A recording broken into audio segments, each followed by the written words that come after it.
मेरी आवाज आ रही है सर आपके पास?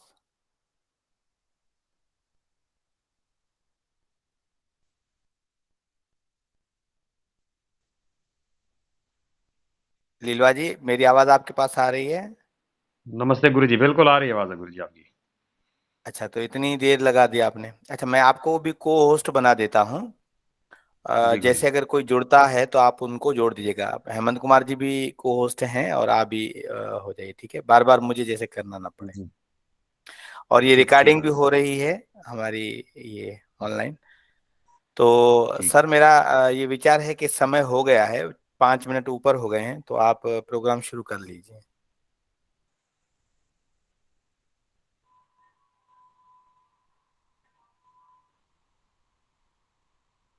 हेमंत कुमार जी, आपकी आवाज नहीं आ रही है सर। सर आपकी आवाज नहीं आ रही है। अभी आ हाँ, रही? अब ठीक है। अब अब आ रही है। जी।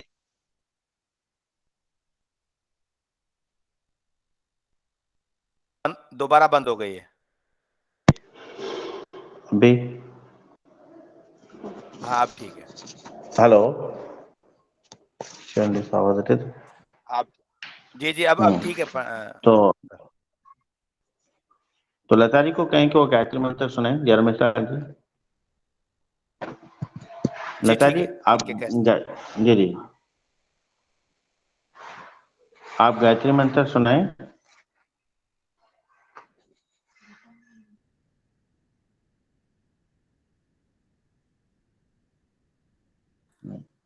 लता, आप गायत्री तो गायत्री रमेश जी, मंत्र से आरंभ हेलो। कीजिए लता।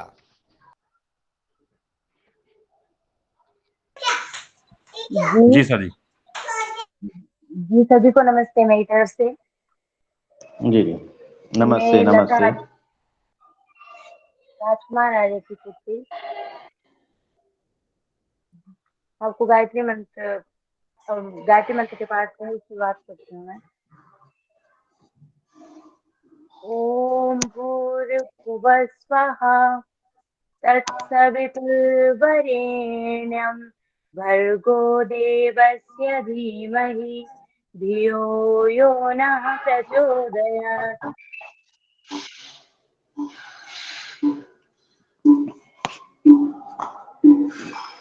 जी, नमस्ते। अब इसके बाद हमारे प्रोग्राम के अनुसार मैं शुभ कीर्ति जी को, मेरे ख्याल में वो अनमोल आर्य के नाम से ज्वाइन किया है उन्होंने, तो उनसे रिक्वेस्ट करूंगा कि वो एक भजन सुनाएं। अनमोल जी। यहाँ पर उपस्थित सभी को नमस्ते। नमस्ते नमस्ते। बेटा आप मेरी अपना आवाज भजन आ रही है सुनाएं। गुरु जी जी। जी? आप सब यहाँ पर उपस्थित सभी को नमस्ते, और मैं अपने तहे दिल से आप सभी का धन्यवाद करना चाहूंगी, क्योंकि उन्होंने आप आप लोगों ने मुझे भजन गाने का अवसर दिया।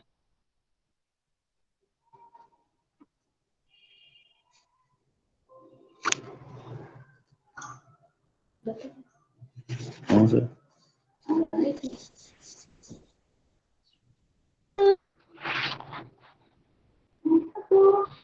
परम सखा मेरे परम सखा, परम सखा मेरे परम सखा, तुम ही बंधु हो, तुम ही सनेही, तुम ही हो मात पिता, दुख में धीरज देने वाले, कष्टों में सुध लेने वाले, दुख में धीरज देने वाले, कष्टों में सुध लेने वाले, तुम ही सहाय सदा। हे प्रभु मेरे परम सखा, परम सखा मेरे परम सखा, हे प्रभु मेरे परम सखा, परम सखा मेरे परम सखा, कभी प्यार से पिता पुकारो, कभी बंधु कहे तन मन वारो, कभी पिता पुकारो, कभी बंधु कहे तन मन वारो, कभी स्नेह से कहूँ सखा, हे प्रभु मेरे परम सखा, परम सखा मेरे परम सखा, हे प्रभु मेरे परम सखा मेरे परम सखा। तुम ही हमारे पथ दर्शक हो, पूर्ण हमारे हित चिंतक हो, तुम ही हमारे पथ दर्शक हो, पूर्ण हमारे हित चिंतक हो, तुम ही से हृदय मिला, हे प्रभु मेरे परम सखा, परम सखा मेरे परम सखा, हे प्रभु मेरे परम सखा, परम सखा मेरे परम सखा। तुम ही बंधु हो, तुम ही स्नेही, तुम ही हो मात पिता, दुख में धीरज देने वाले, कष्टों में सुध लेने वाले, दुख में धीरज देने वाले, कष्टों में सुध लेने वाले, तुम ही सहाय सदा,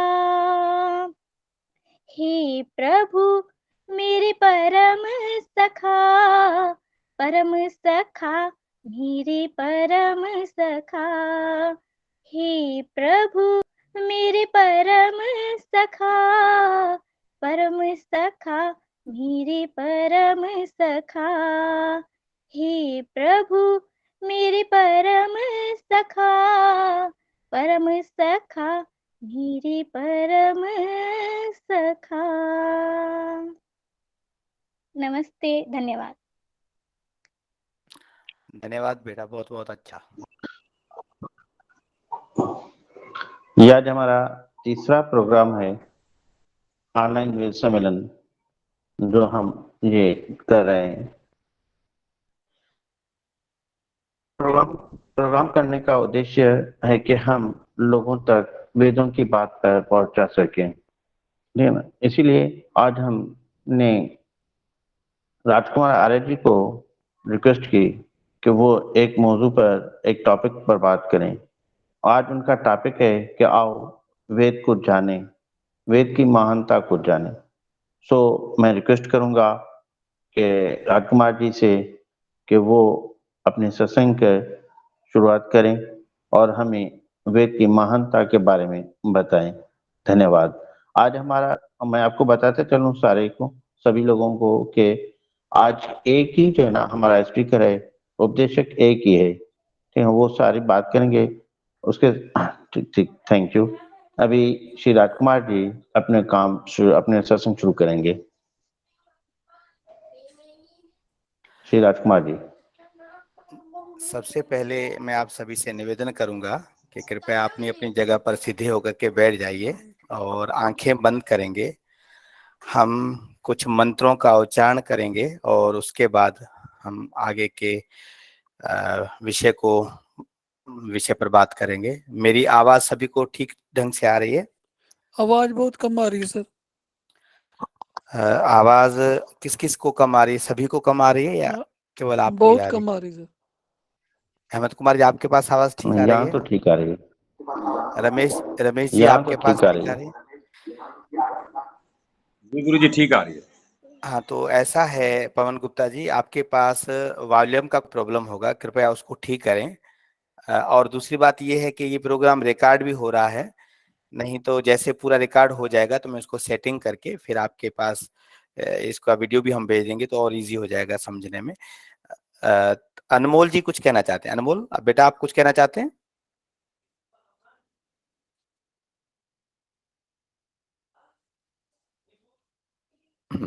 ठीक है, तो हम पहले मंत्र का पाठ करेंगे, उसके बाद आगे विषय पर बात करते हैं।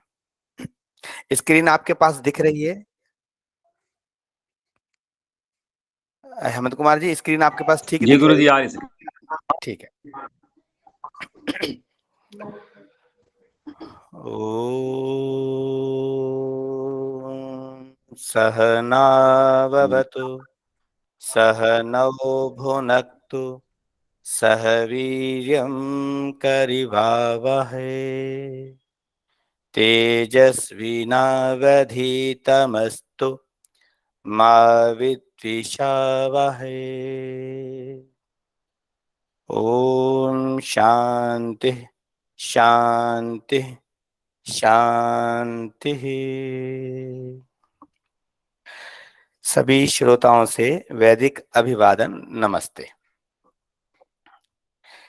जैसे कि आप सभी जिस अभी सम्मेलन का एक हिस्सा हैं, ये वैदिक धर्म संस्था कंदकोट, जो वेदों के प्रचार के लिए एक संस्था बनाई गई थी 1994 में, उसके द्वारा ये ऑनलाइन सम्मेलन का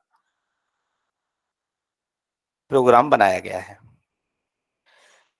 कोविड के कारण से बहुत समय ऐसा निकला जिसमें वेदों के प्रति जो वहाँ प्रचार प्रसार होता था, जो सम्मेलन होते थे, वो नहीं हो पाए। तो ये एक अच्छा साधन है कि इससे हम लोगों को जोड़ पाएं और विशेष करके अपने सनातन धर्म, वैदिक धर्म की जानकारी दे पाएं। और ये हमारा एक सबसे बड़ा दुर्भाग्य है कि हम वेदों के विषय से अनभिज्ञ हैं, जानकार नहीं है या हमें पता नहीं है।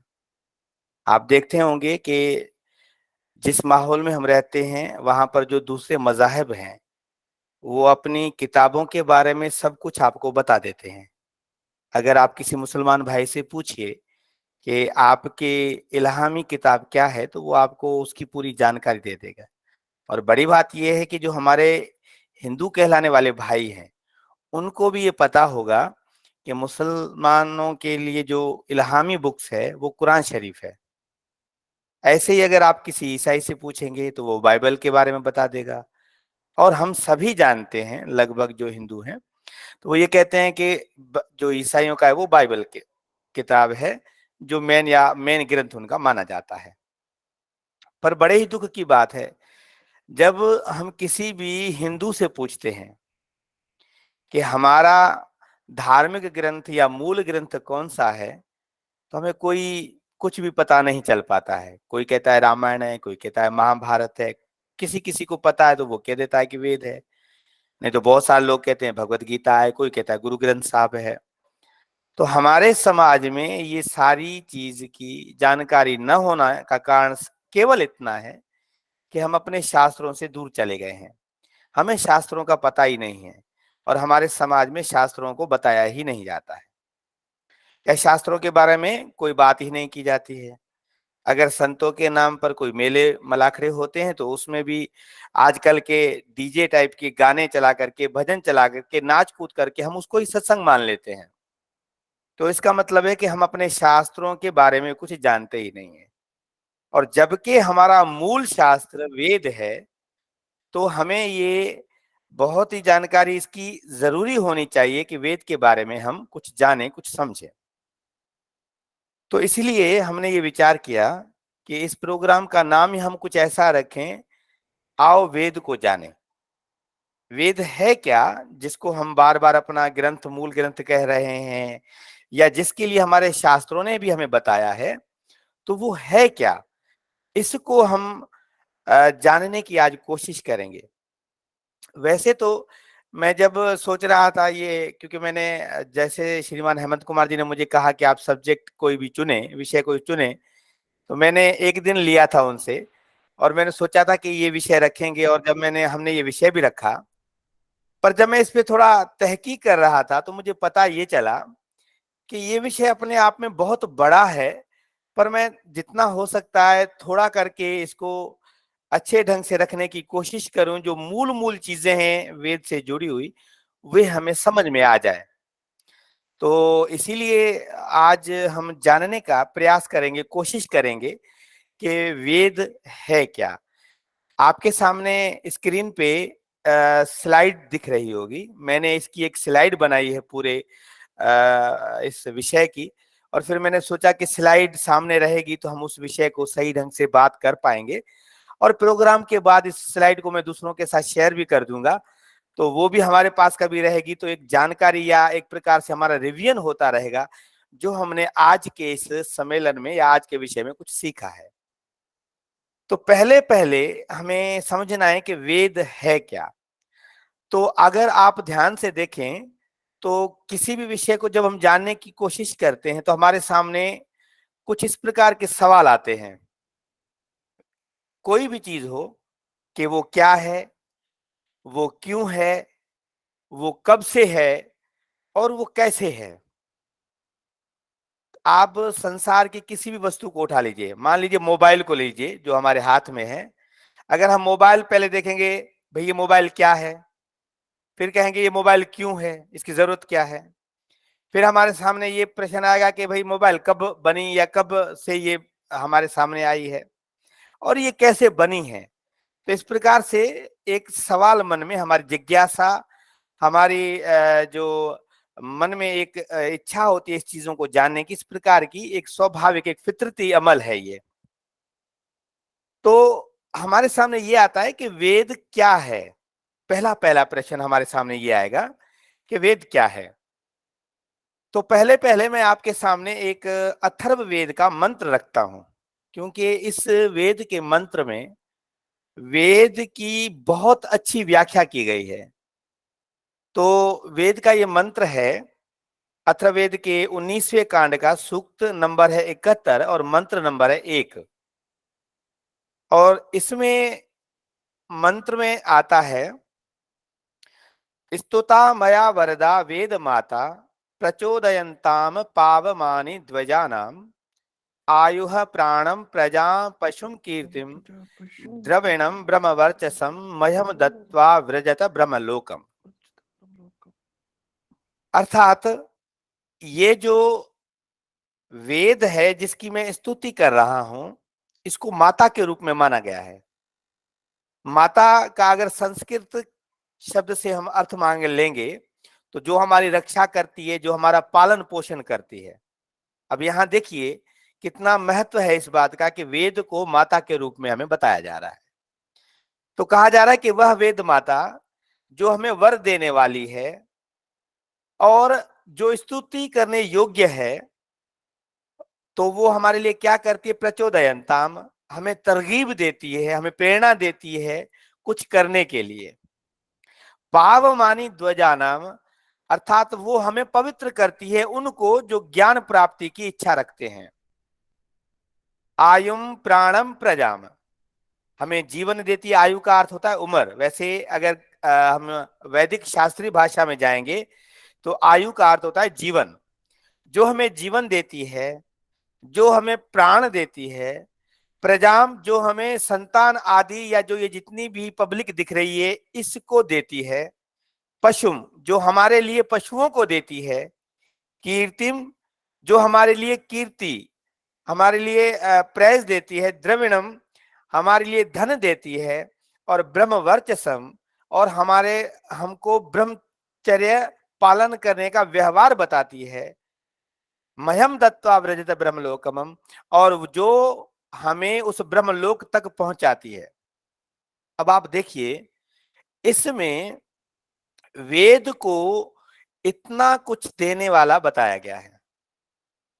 इससे हमें एक बात तो स्पष्ट निकलती है कि जिस वेद के बारे में हम बात कर रहे हैं वो हमें बहुत कुछ देने वाला है, पर उसके लिए एक शर्त है कि हम उस वेद को देखेंगे, समझेंगे, अपनाएंगे तब।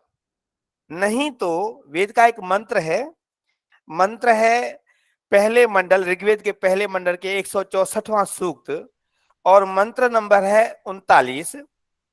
ऋचो अक्षरे परमे व्योमन यस्मिन् देवा अधिविश्वे निषेदुः यस्तन्न वेद किम ऋचा करिष्यति यह इत्तद् विदुस्त इमे समासते। अर्थात वह परम पिता परमात्मा जो आकाशवत संसार में समाया हुआ है, उस वेद से पता चलता है, उस वेद से जाना जाता है। परंतु वेद भी क्या कर सकते हैं जब हम उस मंत्रों के अर्थ को नहीं जान पाते हैं। यस्तन्न वेद किम ऋचा करिष्यति, अर्थात वो जो ऋचाएं हैं वो कुछ भी नहीं कर सकती अगर हम वेद को नहीं जानेंगे।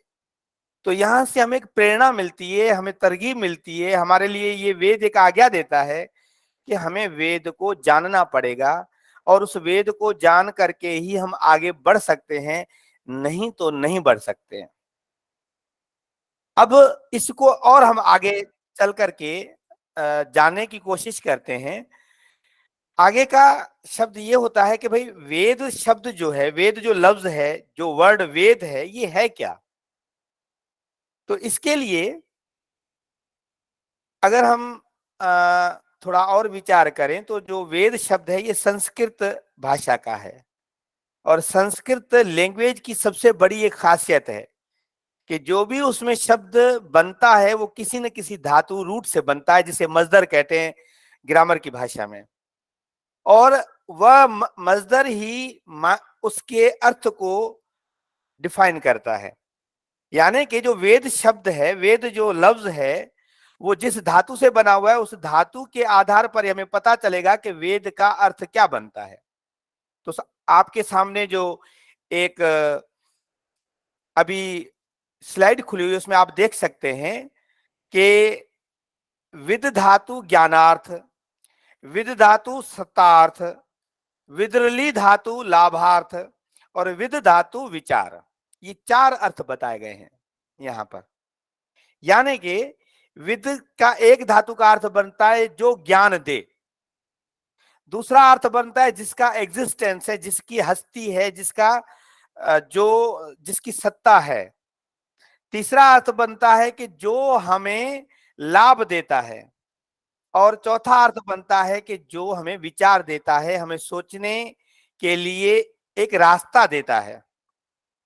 अगर आप हिंदी में ये नीचे जो लिखा हुआ है उसमें थोड़ा मैं आपको पढ़ करके बता भी देता हूं कि इन 4 धातुओं से करण और अधिकरण कारक में ज्ञ प्रत्यय करने से वेद शब्द सिद्ध होता है तथा श्रु धातु श्रवण अर्थ में है, इससे कर्ण कारक में तिन प्रत्यय के होने से श्रुति शब्द भी होता है। अब यहाँ पर एक बहुत विचारणीय बात है, वेद को वेद की इसलिए कहते हैं क्योंकि वो हमें ज्ञान दे रहा है, और वेद को श्रुति भी कहा जाता है। और इसका अर्थ ये है कि क्योंकि वेद ब्रह्मा से लेकर के हमें सुनने के परंपरा से मिलता है, अर्थात एक ऐसी परंपरा से मिलता है जिससे पहले 4 ऋषियों से ब्रह्मा ने उस वेद को सुना, फिर उस ब्रह्मा ने आगे वेद को सुनाया और उस प्रकार से करके ऋषियों की एक परंपरा से हमारे सामने आता है, इसलिए इसको श्रुति भी कहते हैं। तो अब वेद का अर्थ हुआ कि जो हमें ज्ञान दे रहा है, जिससे हमें लाभ मिल रहा है, जो हमें विचार करने का रास्ता दे रहा है, विचार करने के लिए बता रहा है, इसीलिए इसको वेद कहते हैं।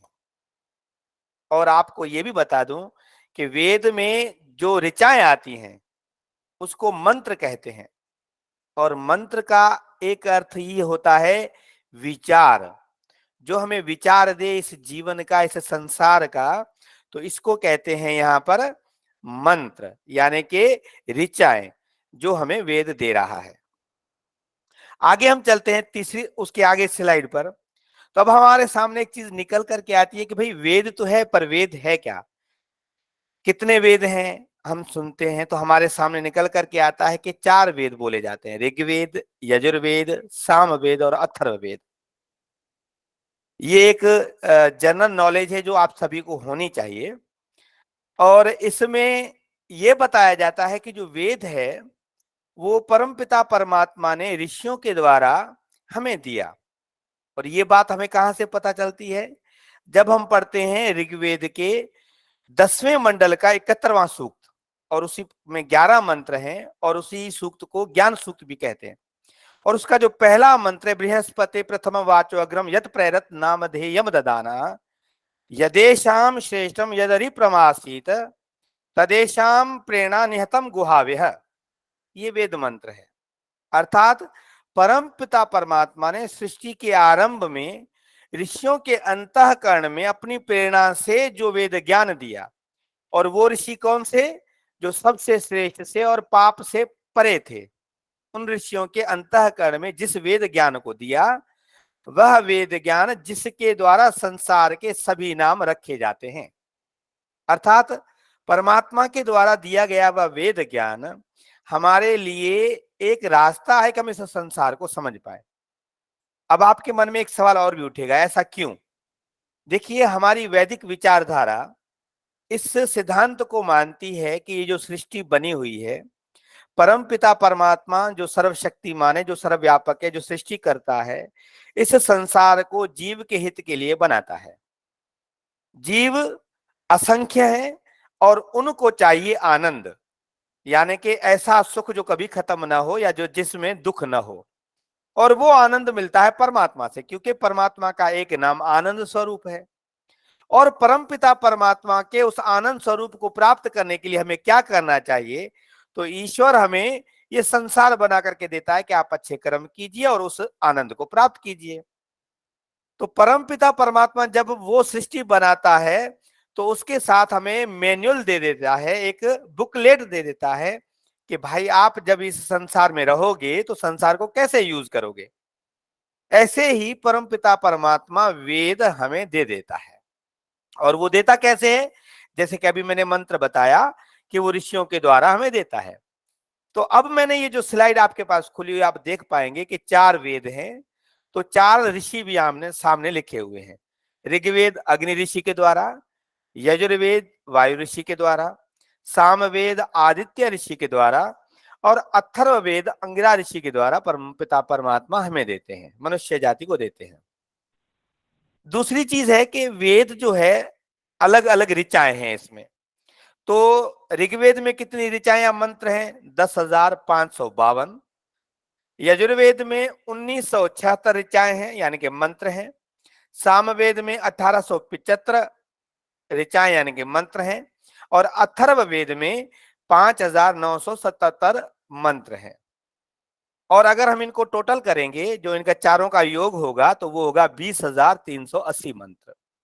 तो आप सभी को ये आंकड़ा याद रखना चाहिए। ये मैं इसलिए भी आपको दे रहा हूं कि हम कहीं पर भी जाएं, कम से कम इतनी तो नॉलेज हमारे पास हो कि वेद ईश्वर के दिए द्वारा दिया गया ज्ञान है, जो 4 हिस्सों में है, ऋग्वेद यजुर्वेद सामवेद अथर्ववेद, जिनके 4 ऋषि अग्नि ऋषि, वायु ऋषि, आदित्य ऋषि और अंगिरा ऋषि, और इसके मंत्र हैं टोटल 20,380 मंत्र। ये सारी चीजें जब हमें जानकारी रहेगी तो हम कहीं भी किसी भी सभा में बैठ करके उस वेदों के लिए कुछ भी बोल सकते हैं, क्योंकि हम ये कह सकते हैं कि हमें पता है। हर हमारे हिंदू को, सनातनी को ये जानकारी होनी चाहिए कि उसके वेद क्या हैं, वेद कितने हैं, वेद किन ऋषियों के द्वारा हमें मिले हैं, प्रत्येक वेद में कितने मंत्र हैं, और टोटल मंत्र चारों वेदों में कितने हैं, इतना हमें जरूर पता होना चाहिए। अब हम आते हैं फिलोसॉफी पे। तो भाई वेद ये 4 क्यों किए गए? मन में एक सवाल उठेगा। हम कहते हैं वेद परमात्मा ने जब ज्ञान देना था तो उसको 4 हिस्सों में क्यों बांटा? तो यहां पर इसका उत्तर ये है कि इसमें आप अगर ध्यान से देखेंगे, मैंने हर वेद के साथ लाल अक्षरों में कुछ लिखा हुआ है। ज्ञान कांड, कर्म कांड, उपासना कांड और विज्ञान कांड। यानी कि परमपिता हमें, परमात्मा जब इस संसार को जानने के लिए जो वेद दे रहा है, तो उस वेद को हमें दिया जा रहा है, तो उस वेद में है क्या? तो परमात्मा क्या देगा? ये संसार हमें दिया है तो संसार का ज्ञान देगा। संसार में एक कख से लेकर के तृण से लेकर के ईश्वर तक जितनी भी वस्तुएं आती हैं उनका ज्ञान देगा। तो उसके लिए हमें ज्ञान चाहिए। ज्ञान किस चीज के लिए दिया जाता है? क्योंकि परमात्मा ने ये शरीर हमें कर्म के लिए दिया है, तो हमें कर्म करने हैं। तो वो कर्म कहां से पता चलेगा? तो परमपिता परमात्मा हमें कर्म करने की शिक्षा देगा, तो वो कर्म कांड में आ जाता है। और फिर ये जितना भी संसार है उस संसार को जानने में उसके पास जाने से ही पता चलता है। उपासन ये शब्द है संस्कृत का, जिसका अर्थ होता है पास में जाना। किसके? चाहे वो वस्तु है संसार की, चाहे पूरा संसार है, चाहे प्रकृति है, चाहे मैटर है, चाहे परमात्मा है, तो उसको कहते हैं उपासना कांड। और इन सब चीजों को जान करके अपने जीवन में अमल में लाना, इसको कहते हैं विज्ञान कांड। तो ये 4 हिस्सों में इसलिए बांटा गया कि ऋग्वेद में ज्ञान कांड अर्थात चीजें क्या है, संसार क्या है, परमात्मा क्या है, जीव क्या है, पर संसार कैसे बनता है, ये सारी चीज बताई गई है। यजुर्वेद में हमें यह बताया गया है कि हमें अपने जीवन को सफल बनाने के लिए किस प्रकार से हम कर्म करें। उपासना के द्वारा हमें यह बताया जाता है कि जिस परमपिता परमात्मा को हमें प्राप्त करना है, उस परमात्मा से किस प्रकार से हम पास जाएं, उस परमात्मा को जानने की कोशिश कैसे करें। पर विज्ञान कांड से यह बताया जाता है कि भाई अब हमारे जीवन में जो चीजें आ गई हैं उसको हम अपने जीवन में अमली तौर पर कैसे इस्तेमाल करें और उसका रिजल्ट क्या मिलता है। तो ये चारों चीजें इस प्रकार से हमें मिलती हैं, समझ में आती हैं। तो इस प्रकार से हमें ये भी समझना बहुत ही आवश्यक है कि वेदों में किस प्रकार का ज्ञान दिया गया है। हम आगे चलते हैं। उसके बाद अब इस प्रकार से हमें विज्ञान को जो है ना समझना पड़ेगा कि विज्ञान है क्या। तो विज्ञान के अंतर्गत 2 विषय आते हैं, उसके अंदर में 2 हमें सब्जेक्ट मिलते हैं, विषय मिलते हैं। पहला कि परमेश्वर का यथावत ज्ञान और उसकी आज्ञा का पालन। अब यहां पर ध्यान दीजिएगा, विज्ञान शब्द का अगर हम इंग्लिश में ट्रांसलेशन करते हैं तो उसे कहते हैं साइंस। और साइंस को अगर हम ध्यान से जाकर के पढ़ें, साइंस की क्या डेफिनेशन है, तो हमें बताया जाता है कि साइंस का मतलब होता है कि प्रकृति से बनी हुई चीजों को जान करके, थ्योरेटिकल समझ करके उसको प्रैक्टिकल में लाना और उसके नतीजे तक पहुंचने का नाम है साइंस। और यहां पर भी ध्यान दीजिएगा कि जो विज्ञान शब्द है उसका भी अर्थ कुछ ऐसा ही होगा। तो पहले क्या होगा, परमात्मा हमें जो ज्ञान दे रहा है, जो हमें आज्ञाएं दे रहा है, पहले उसका पालन करना है, उस ज्ञान को समझना है। और दूसरा, उसके रचे हुए पदार्थों के गुणों का यथावत विचार करके जो भी संसार में चीजें दिखती हैं उनकी चीजों को समझ करके, विचार करके उनको अपने अमली रूप में लाना है। परमेश्वर का यथार्थ ज्ञान जो है वो तो ब्रह्म विद्या से हमें मिल जाता है, जिसे हम आध्यात्मिक कहते हैं, यानी कि परमात्मा का ध्यान करना, प्रार्थना करना, उपासना करना। और ईश्वर आज्ञा का पालन आत्मविज्ञान, शरीर विज्ञान, समाज शास्त्र, नीति शास्त्र आदि के अंतर्गत आ जाता है। यानी कि जो इखलाकियात है, रूहानियत है, और हमें समाज में कैसे उठना बैठना है, ये सारा ईश्वर आज्ञा में आ जाता है। और ईश्वर आज्ञा देता है कि अपने माता पिता के साथ हमें व्यवहार कैसे करना है, किसी पशुओं के साथ कैसे व्यवहार करना है, हमें अपने गुरु के साथ कैसे व्यवहार करना, समाज में दूसरों आदमियों के साथ हमें कैसे व्यवहार करना है, स्त्री के गुण क्या होने चाहिए, पुरुष के गुण क्या होने चाहिए, पति पत्नी को एक दूसरे के साथ व्यवहार कैसे करना है, अपने वालिदैन को अपनी संतान के साथ व्यवहार कैसे करना है। ये सारी चीजें हमें ईश्वर आज्ञा के रूप में देता है जब हम वेद पढ़ेंगे तब। और फिर उसके बाद परमेश्वर के रचे पदार्थों का विचार भौतिक विज्ञान, यानी कि जिसे आज हम साइंस कहते हैं, उसके द्वारा हमें समझ में आता है। अब उसमें आप देखिए, भौतिकी यानी कि फिजिक्स है, गणित यानी कि मैथमेटिक्स है, ज्योतिष यानी कि जिसे एस्ट्रोनॉलॉजी कहते हैं, भूगोल यानी कि जिसे हम एस्ट्रोनॉलॉजी उसमें भूगोल में आ जाता है, खगोल जो आसमान की चीजों को समझाने की बात करती है, जीव विज्ञान यानी कि जिसे बायोलॉजी हम कहते हैं, वनस्पति शास्त्र जिसे हम बॉटनी जूलॉजी कहते हैं, परमाणु विज्ञान यानी कि जिससे ये भी एक फिजिक्स का ही है, जिसमें हम परमाणु यानी कि एटम वगैरह के बनाने की चीजें जो होती हैं या उसको समझने की चीजें होती हैं, ये सारी चीजें हमें वेद से मिल जाती हैं। पर बात यह है कि क्योंकि हमने वेद पढ़ा नहीं है, हम तो दूसरों से केवल जानते हैं वेदों के बारे में, तो हमें इसलिए उस चीज की कुछ जानकारी भी नहीं कि वेद में लिखा क्या है या वेद में बताया क्या गया है। क्या ये सारी चीजें हमें वेद से मिलती हैं? अगर आप सही में जाकर के वेद को पढ़ेंगे तो आप ताज्जुब में पड़ जाएंगे कि वेद ने हमें अरबों साल पहले कितना बड़ा ज्ञान दे दिया है। ये तो हम मूर्ख हैं कि उस वेद को अपना सब कुछ बताते हुए भी वेद को कभी पढ़ा नहीं है। अब इसका एक छोटा सा उदाहरण या मिसाल मैं आपके सामने रखना चाहता हूं। अगर आप भगवत गीता का 3रा अध्याय पढ़े, अब देखिए भगवत गीता हमारे सभी के घरों में लगभग होती है और सभी कहते हैं जी हम भगवत गीता का पाठ करते हैं। और बड़ी बात यह है कि उस भगवत गीता में जो चीज बताई जा रही है उस पर हमने कभी भी जो है ध्यान नहीं दिया है। तो वहां पर विशेष करके ये बात बताई गई है कि जो परमपिता परमात्मा है वह वेदों का बनाने वाला है। उसके लिए वहां श्री कृष्ण अर्जुन को बताते क्या है कि हे अर्जुन, ये जो वृष्टि यानी कि जो अन्न है ये वृष्टि से बनता है। अन्न मतलब जो भी हम चीजें खाते हैं, और ये जीव उस अन्न से बनता है, यानी कि जीव का जो पालन पोषण होता है उसी अन्न से होता है। और अन्न जो है वह वृष्टि यानी कि जल से उत्पन्न होता है, और जल हवन अग्निहोत्र से यानी कि जो हम हवन करते हैं, यज्ञ करते हैं, उससे उत्पन्न होता है। और यज्ञ का कर्म जो परमपिता परमात्मा ने है वो वेद में बताया है, और वेद उस ब्रह्म से यानी कि परमपिता परमात्मा से उत्पन्न होता है। ये सारी जानकारी हम पढ़ते हैं, भगवत गीता को जानने हम प्रतिदिन पाठ भी करते हैं, परंतु कभी भी हमने विचार नहीं किया कि ये इतनी सारी बड़ी बात कही जा रही है, हमने कभी वेदों को देखा क्यों नहीं है, समझा क्यों नहीं है। पर ये सारे जो अभी चीजें हैं, ये मैंने अभी आपके सामने जो रखी कि विज्ञान के विषय में वेद में क्या क्या आता है, ये सारी चीजें उसमें मिलती हैं। पर अभी हमारा क्योंकि थोड़े समय के लिए है तो मैं आपको आगे स्लाइड पर ले जाता हूं।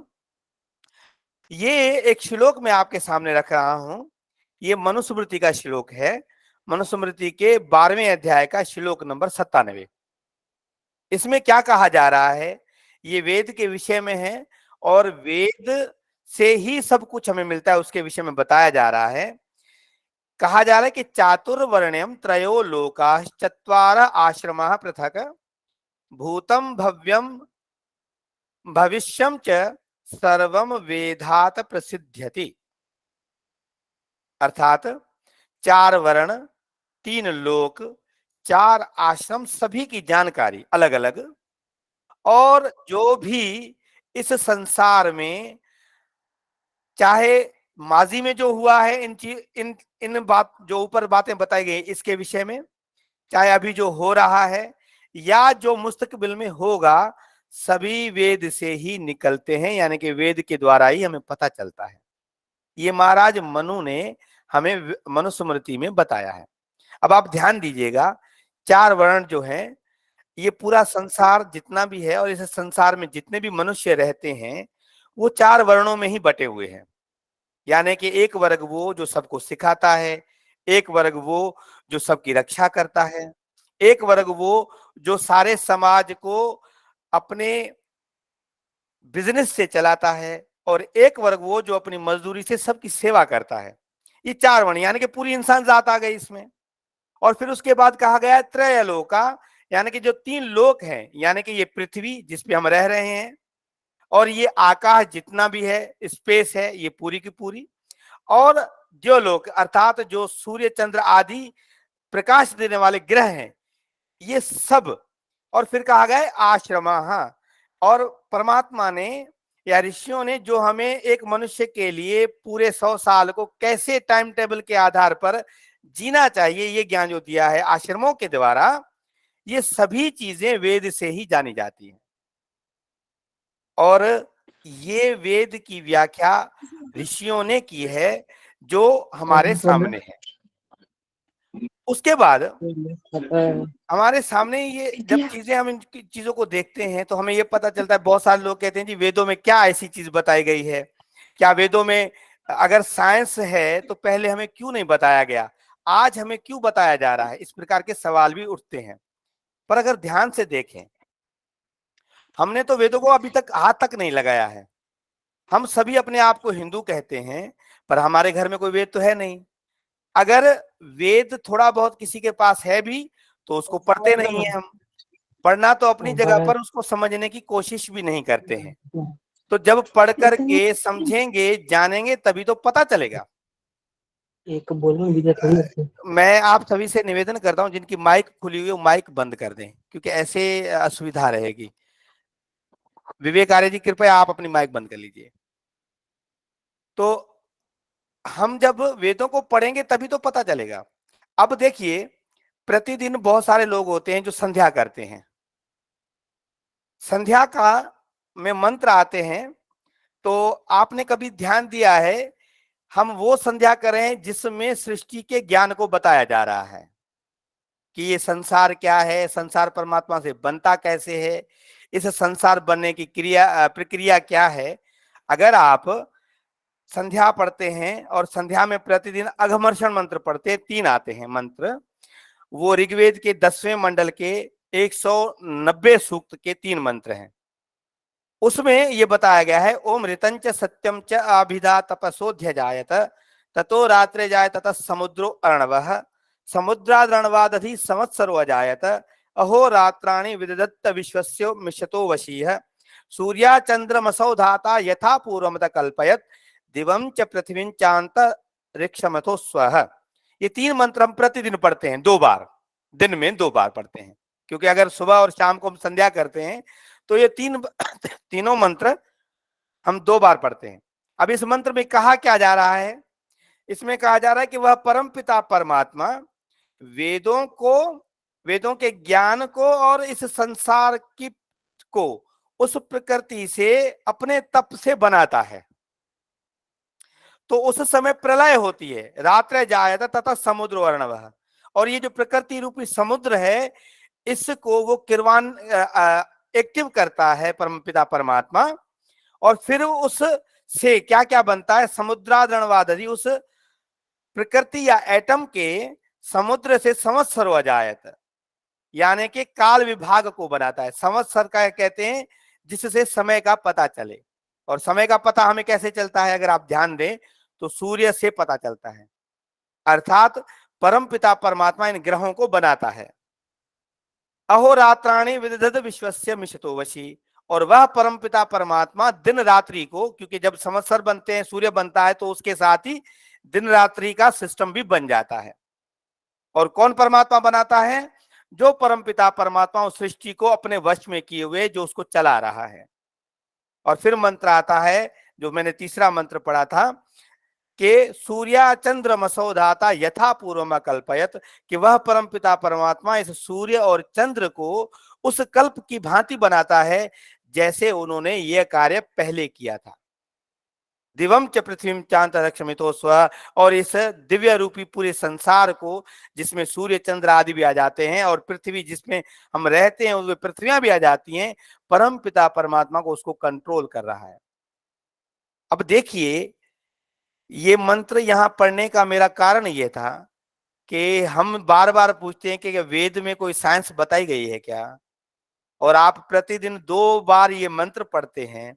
अगर इस अर्थ को देखें तो हम कितने भाग्यशाली हैं, हमारा सनातन धर्म कितना महान धर्म है कि हम प्रतिदिन उस परमात्मा की उपासना करते हुए साइंस के आधार पर, साइंटिफिक वे से उस ईश्वर की शक्ति को जान रहे हैं, और हमें यह पता चल रहा है कि वह परम पिता परमात्मा हमें किस प्रकार से इस सृष्टि को बना करके देता है। और दूसरा एक मंत्र पढ़ते हैं, और वो मंत्र है हमारा यज्ञ में, क्योंकि प्रत्येक आर्य प्रतिदिन 2 बार यज्ञ भी करता है, हवन भी करता है। तो हवन करने में हम मंत्र पढ़ते हैं, लगभग जो यहाँ बैठे हैं मित्र, मेरे ख्याल से जो हवन करते हैं तो उनको ये स्तुति प्रार्थना उपासना के जो 8 मंत्र हैं वो पक्के हैं, कंठस्थ है। और उस 8 मंत्रों में से जो मंत्र नंबर 5 है, ये न द्यौरुग्रा पृथ्वी च दृढ़ा ये न स्वस्थभितम ये न नाकः यो अंतरिक्षे रजसो विमान कस्मै देवाय हविषा विदेम, ये जो मंत्र है यजुर्वेद के 32वें अध्याय का मंत्र नंबर 6 है। और इस मंत्र में बताया क्या जा रहा है, ये आप देख कर सुन करके बहुत ही ताज्जुब में पड़ेंगे।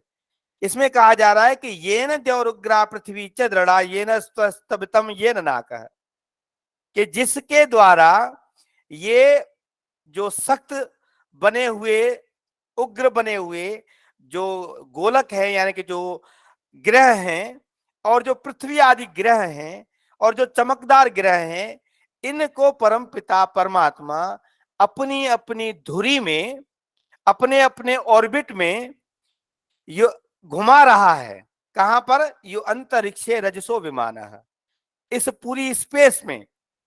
और ऐसे जैसे आकाश में, आसमान में विमान उड़ते हैं। अब आप देखिए, यहां पर दो चीजें आती हैं। अगर आप साइंस पढ़ेंगे तो आपको पता चलेगा कि लगभग इसको 200 साल भी नहीं हुए होंगे जिसमें आदमी को या मनुष्य को यह पता चला कि ये जो पृथ्वी है अपनी ऑर्बिट में भी घूम रही है और सूर्य की चौतरफ भी घूम रही है। पर हमारा ये वेद मंत्र 1,98,8,53,223 वर्ष पहले, हमें 3 वर्ष पहले ये बता रहा है कि ये ग्रह अपनी अपनी ऑर्बिट में इस आकाश में ऐसे उड़ रहे हैं जैसे विमान। और विमान देखिए, मेरे ख्याल से 1902 में पहली बार जहाज बनाया गया था। पर ये वेद मंत्र हमें करोड़ों साल पहले, अरबों साल पहले बता रहा है कि विमान नाम की चीज जो आकाश में उड़ती है मौजूद है। तो आप समझें, विचार करें कि जब हम प्रतिदिन ये वेद मंत्र पढ़ते हैं और हमें पता तक नहीं है कि इन वेद मंत्रों का अर्थ क्या है, कितनी बड़ी साइंस की बात, जो हमें विज्ञान की बात है जो समझाई जा रही है, और हम उससे बिल्कुल ही अनजान हैं, हमें पता तक नहीं है, ये कितनी बड़ी बात है। ये हमारे लिए बहुत ही चिंतनीय, विचार करने जैसी बात है। मैंने फिर एक कल विचार किया और आपके सामने में एक वेद मंत्र रख रहा हूं जो वेद में गणित को दिखाता है। गणित मतलब मैथमेटिक्स को। इस समय आप सभी को पता होगा कि हमारे पास जो डिजिट, जो संख्या है, वो जो गिनी जाती है नॉर्मल में, अगर हम पैसों को गिनते हैं तो भाई 1 अरब, अगर अंग्रेजी में हम उसको कहें तो बिलियन तक जाता है, फिर ट्रिलियन तक जाता है। उसके बाद क्या होता है, वो उसको ज्यादा नहीं गिन पाते हैं। पर हमारे वेद के इस मंत्र को देखिए जो आपके सामने खुला हुआ है, ये यजुर्वेद के 17वें अध्याय का मंत्र नंबर 2 है। और इसमें बहुत जबरदस्त बात कही जा रही है, वो सभी को ध्यान देने जैसे। पहले मैं वेद मंत्र पढ़ लेता हूं। इमा में अग्न इष्टका धेनवः स्तन्वेकाः च दशम च दशम च शतम च शतम च सहस्रम च सहस्रम च आयुतम च आयुतम च नियुतम च नियुतम च प्रयुतम च अर्बुदम च न्यर्बुदम च समुद्रश्च मध्यम चान्तश्च परार्धश्चैता में अग्न इष्टका धेनवः स्तमुत्रमा लोके, अर्थात के जैसे विद्वान लोग, मैं इसका आपको भावार्थ बताता हूं जिसमें महर्षि दयानंद सरस्वती ने बहुत ही अच्छे ढंग से समझाने की कोशिश की है कि जैसे अच्छे प्रकार सेवन की हुई गौ दुग्ध आदि के दान से सबको प्रसन्न करती है, वैसे ही वेदी में चयन की हुई ईंटें वर्षा की हेतु होके वर्षा आदि के द्वारा सबको सुखी करती है। मनुष्यों को चाहिए कि एक संख्या को 10 बार गुणने से 10, अब देखिए वो क्या कह रहे हैं कि एक यानी कि 1 जिसे हम एक कहते हैं, अगर उसको हम 10 बार कहेंगे तो वो 10 बन जाएगा, और 10 को 10 बार अगर गुणा करेंगे तो वो 100 बन जाएगा। 10 से 10 को इंटू करें, मल्टीप्लाई करेंगे तो वो 100 बन जाएगा, और फिर उसको अगर मल्टीप्लाई करेंगे 10 को तो वो 1000 बन जाएगा, और फिर अगर उसको मल्टीप्लाई करेंगे तो वो 10,000 बन जाएगा। ऐसे ही लाख, 10 लाख, करोड़, 10 करोड़, अरब, 10 अरब, खरब, 10 खरब, नील, 10 नील, पद्म, 10 पद्म, ऐसे करके इसको बताया गया है। और ये वेद मंत्र है आपके सामने, जिससे हमें यह पता चलता है कि वेदों में गणित को यानी कि मैथमेटिक्स को किस प्रकार से रखा गया है। ये मैंने आपको इसलिए भी मैंने सामने रखा क्योंकि ये 19 डिजिट है हमारे पास। नॉर्मली जो लिखा जाता है, आप अगर कैलकुलेटर में भी लिखेंगे तो एक साथ 19 अंक जो है, जिसे हम सिंधी में अंग कहते हैं, वो नहीं आ पाएंगे। परंतु हमारे वेद के इस मंत्र में 19 अंग तक गणना की गई है, उसको गिना गया है पूरा 19 बार। अगर ये मैंने यहाँ पर जो है आपको स्लाइड में भी दिया है, आप देख सकते हैं। और बड़ी बात यह है कि उसकी एक बताया भी गया है कि उसको क्या कह सकते हैं, और ये चीज शंख तक जाती है, 10 शंख तक। और इसमें पूरी 19 डिजिट यानी कि एक दे करके अगर हम 18 शून्य यानी कि 0 देंगे तो ये 10 शंख तक चला जाएगा। और वेद 10 शंख की क्वांटिटी हमें बताता है। मैं इसी के लिए एक थोड़ी रिसर्च कर रहा था कल। मैंने सोचा कि मैं ये देखूं कि जो दुनिया का सबसे ज्यादा अमीर आदमी है उसकी दौलत कितनी है। तो वहां लिखा था कि 198 बिलियन डॉलर्स। अभी यहां पर ध्यान दीजिएगा, बिलियन डॉलर्स को आगे वो नहीं पढ़ सकते, पर हमारी ये जो यहाँ गणना की गई है या क्वांटिटी जो दी गई है, तो अभी तक दुनिया का जो अमीर तरीन आदमी है ना, वो भी इस गणना के पास नहीं पहुंच पाया है।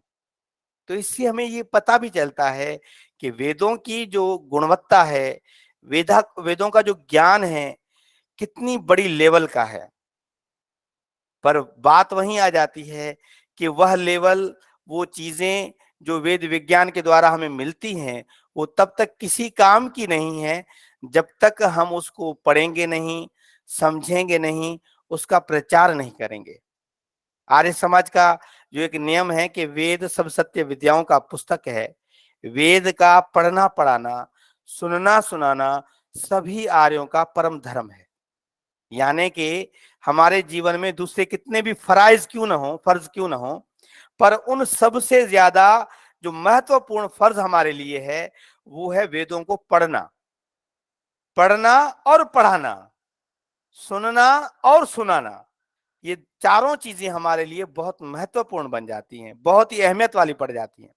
आज हम पिछड़े हुए क्यों हैं? आज हम दूसरे मज़हब में अपने आप को क्यों कम समझ पाते हैं? क्योंकि हमने वेदों को अभी तक पढ़ा तक नहीं है, वेदों को समझा तक नहीं है। हमने छोटी छोटी दूसरे मत पंथों को पकड़ लिया और हम समझते हैं कि हम धर्म पर चल रहे हैं। हम मंदिर में गए, माथा वहां जाकर के थोड़ी देर आंख बंद करके 2 रुपए पेटी में डाल दिए और हम समझ लेते हैं कि हमने अपने धर्म का कार्य फर्ज पूरा कर दिया। पर आप थोड़ा ये तो समझिए कि हमारे वेदों ने, हमारे शास्त्रों ने और उसको ऋषि मुनियों ने बताने के लिए क्या क्या नहीं किया है। यहाँ मैं थोड़ा वैदिक लिटरेचर के बारे में भी बताना चाहता हूं। आपको इससे ये अंदाजा होगा कि वेद की महत्ता बताने के लिए कितने बड़े शास्त्र लिखे गए। 4 वेद हैं, अभी आपने जान लिया। इन वेदों को समझाने के लिए किसी एक शाखा को, यानी कि किसी एक ब्रांच को, किसी एक मौजू को समझाने के लिए इसके उपवेद बने। अब वैसे तो 4 उपवेद हैं, पर उसमें से एक उपवेद का आपने नाम जरूर सुना होगा और वो है आयुर्वेद। अब आयुर्वेद यानी कि आप इसको मेडिकल कह सकते हैं थोड़ी समझने की भाषा में। हालांकि मेडिकल अलग है, आयुर्वेद अलग है, पर क्योंकि मेडिकल भी सेहत के बारे में हमें देता है, पर आयुर्वेद जो है उसमें इस समय हमारे पास 3 शास्त्र मिलते हैं। एक चरक संहिता, एक सुश्रुत संहिता और एक अष्टांग हृदय। अब ये 3 अगर शास्त्र आप पढ़ें, आप देख करके दंग रह जाएंगे कि हजारों साल पहले लिखे हुए ये शास्त्र वेद की उस व्याख्या को कितना जबरदस्त ढंग से एक एक चीज को समझाते हैं। आप अगर चरक संहिता या अष्टांग हृदय पढ़ेंगे तो उसमें अलग अलग ढंग से अलग अलग अध्याय आए हैं जो हमें ये समझाते हैं कि एक पति पत्नी को किस प्रकार से विवाह करके संतान उत्पत्ति करनी चाहिए, माता जब गर्भवती बनती है तो उसके गर्भ की रक्षा कैसे करनी चाहिए, कितने दिनों के बाद क्या करना चाहिए, क्या नहीं करना चाहिए। ये सारा ज्ञान हमें चरक संहिता से मिलता है और इतनी बारीकी के साथ मिलता है कि आप देख करके दंग रह जाएंगे। परंतु देखिए, हम वो जानते ही नहीं, समझते नहीं। ये आयुर्वेद जितना भी आज आपको दिखता है, ये वेद का एक विस्तृत यानी कि एक तफसीली स्टडी है, जस्ट उस वेद की आज्ञाओं की या वेद के उस सिद्धांतों की जो हमें अपने जीवन की रक्षा, सेहत की रक्षा करने के लिए बताते हैं। 4 उपवेद बन गए।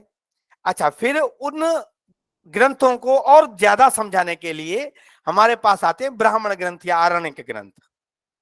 ब्राह्मण ग्रंथ का मतलब है ऋषियों के द्वारा उन वेद की बातों को कथाओं के द्वारा समझाना, और फिर उन्हीं ब्राह्मण ग्रंथों के उपदेशों को और ज्यादा या छोटा करने के लिए उपनिषदों का रूप दिया गया।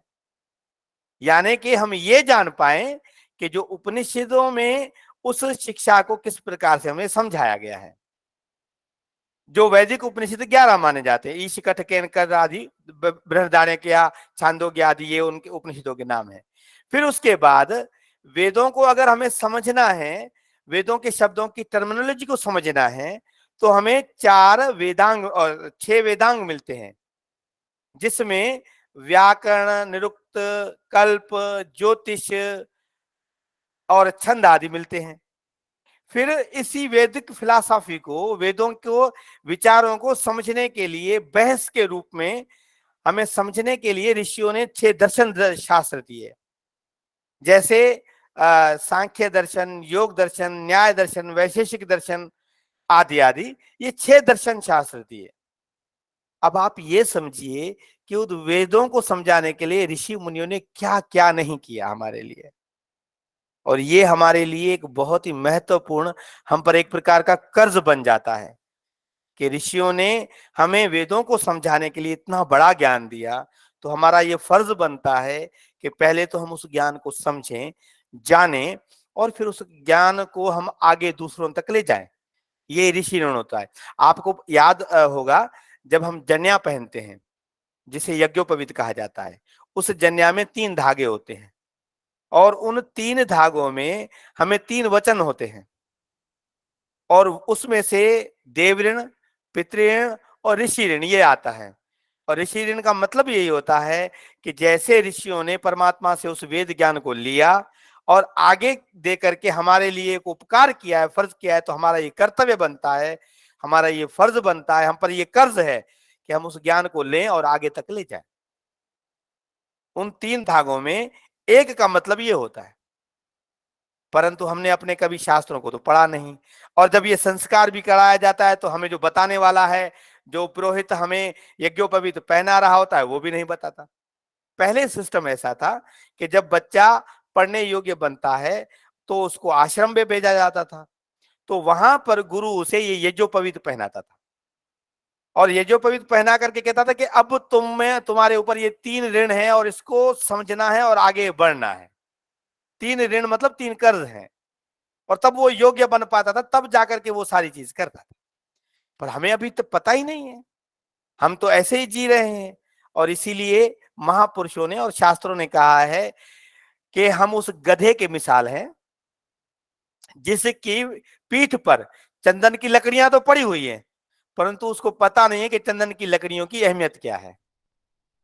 हम सनातन धर्मी या हिंदू लोग वेदों को अपना ग्रंथ तो मान रहे हैं, परंतु बहुत ही दुख की बात है कि उस वेदों के ज्ञान से अनभिज्ञ है, अनजान है, और हमें पता ही नहीं है। जस्ट हमने पोथी समझ करके, पहली बात तो घर में होगा नहीं, अगर होगा भी तो रुमाल में लपेट करके बस उसको 2-4 फूल चढ़ा देते हैं और हो गया काम हमारा। हम ऐसे ही वेदों के साथ कर रहे हैं। तो हम कम से कम इतना तो कर ही सकते हैं, हम अपने साथ एक वादा करें, हम वचन करें कि आज से कम हम ये तो कर सकते हैं कि वेद हमारे घर में होने चाहिए। हमारे कंदकोट में, मैं भी कंदकोट से हूँ, और मुझे याद है जब मेरे पिताजी पहली बार इंडिया गए थे, तो हमारे एक मित्र हैं श्रीमान पारूराम आर्य, श्री रामचंद्र जी और श्री हेमंत कुमार जी उनको बहुत अच्छे ढंग से जानते हैं। तो पारूराम जी पहली बार वेद लेकर के आए थे, और विशेष करके 1987 में, और उनकी इतनी लगन थी उसके विषय में, हालांकि इतना समझ भी नहीं पाते थे, फिर भी वो इस खुशी में लेकर के आए, तो वेद हमारे घर में होने चाहिए। और आपको पता हो पाराम करते क्या है? अभी तो वो रिटायर हो गए हैं, नहीं तो वो बूट पॉलिश करते थे। आप ये समझिए कि एक बूट पॉलिश करने वाला आदमी जब अपने धर्म से जुड़ता है और उसके मन में ये एक भाव पैदा होता है कि हमें वेद अपने घर में रखने चाहिए, तो आप या हम तो एजुकेटेड हैं, हमें तो समझना चाहिए कि कम से कम अपने घर में एक वेद का, चारों वेद कम से कम एक हिस्सा तो रख लें। और कुछ हो ना हो, कहीं हमारे बच्चे बड़े हो जाएं, हिंदी पढ़ लें और कल वो पढ़ ले, उसको पढ़ के देख लें, कम से कम ये तो पता चलेगा कि वो वेदों के बारे में कुछ न कुछ तो जानते हैं। तो आज कम से कम हम ये वचन करके चलें कि हम अपने घर में वेद रखें। पर एक दूसरी बात बताता हूं, अगर आपके पास वेद नहीं है तो मैंने अपनी एक कोशिश करके 2 चीजें तैयार की हैं, क्योंकि मैं आईटी से जुड़ा हुआ हूं, वेब डिजाइनिंग का काम करता हूं, तो ये मेरा एक जिंदगी का एक हिस्सा रहा है कि वेदों के प्रचार के लिए हम कुछ करें।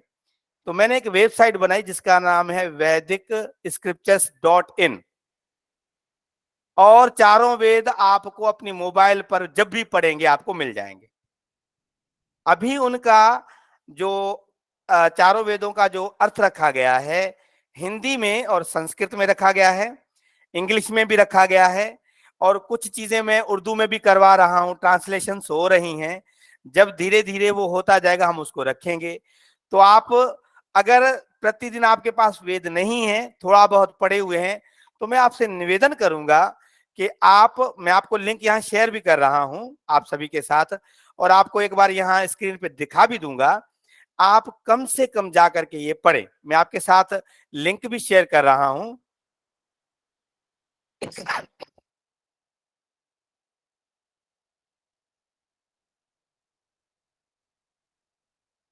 यहाँ मैसेज में मैं आपको लिंक जो है शेयर कर दी है।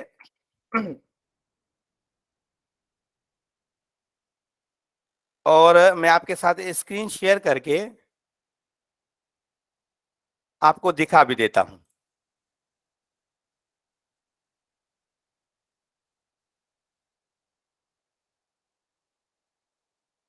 ये वेबसाइट है जो आपको स्क्रीन पे दिख रही होगी।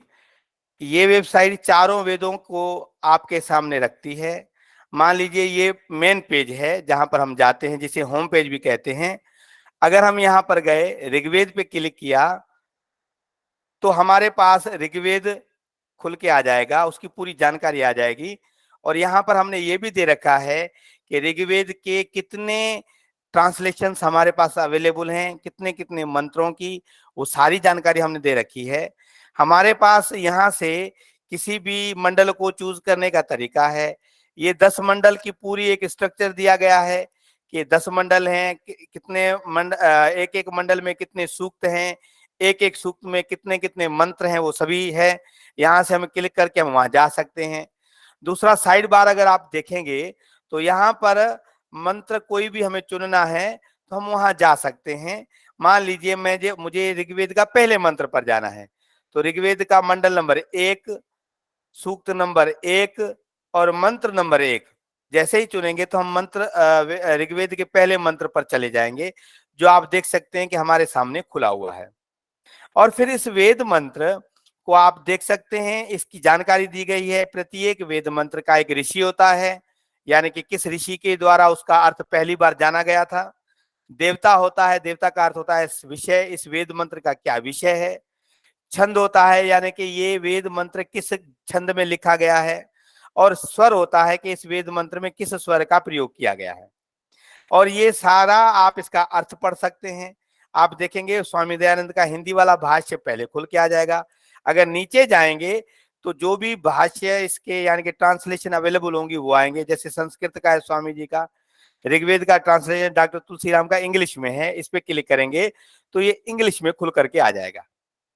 ऐसे ही चारों वेदों का यानी कि ऋग्वेद, यजुर्वेद, सामवेद, अथर्ववेद का ऐसे ही अर्थ रखा गया है। तो आप यहां से वेद को देख सकते हैं। दूसरा, मैंने एक दूसरी वेबसाइट बनाई है जिसका नाम है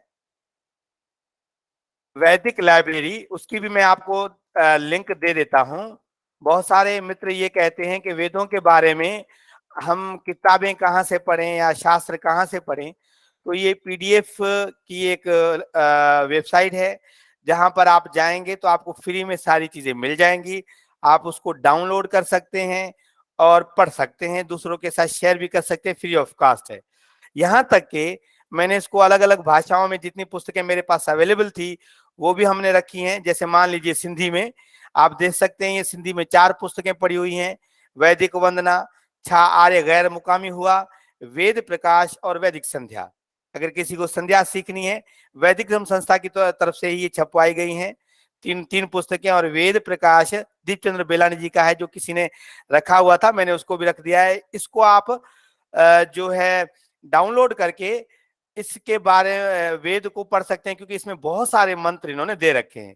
यहाँ से आप देख सकते हैं, यहाँ डाउनलोड करने का तरीका है। इस पर जैसे क्लिक करेंगे वो डाउनलोड हो जाएगा।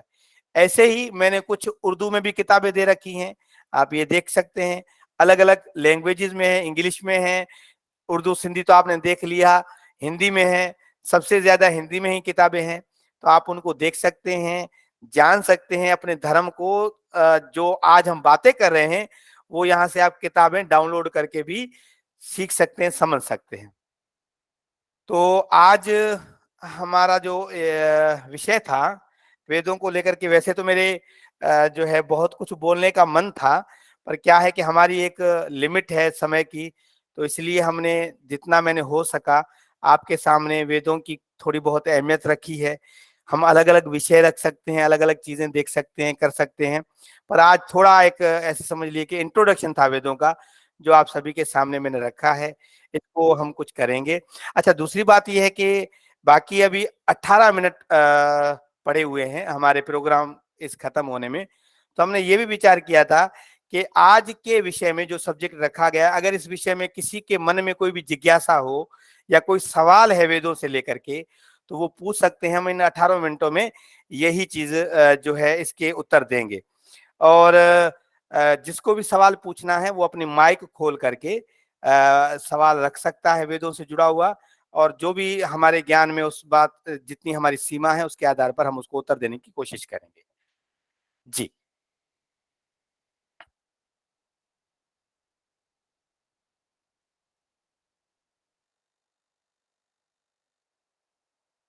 आप अपनी माइक माइक खोल दीजिए। जी नमस्ते गुरुजी, बहुत धन्यवाद। आपके द्वारा लाभ देने वाला ज्ञान हमें मिला है। गुरुजी, मेरा एक इस विषय से जुड़ा हुआ सवाल है कि हम ये सुनते हैं कि वेद ईश्वरीय ज्ञान है, इसकी एक विशेषता ये भी है कि इसमें कभी परिवर्तन नहीं आता। मतलब वेदों का जो ज्ञान है या इसके मंत्र है उसमें रद्दो-बदल नहीं हो सकता। तो इसके पीछे क्या लॉजिक है, इसको हम किस तरह से जानते हैं? इसको ज़रा विस्तार से समझाएँ। धन्यवाद।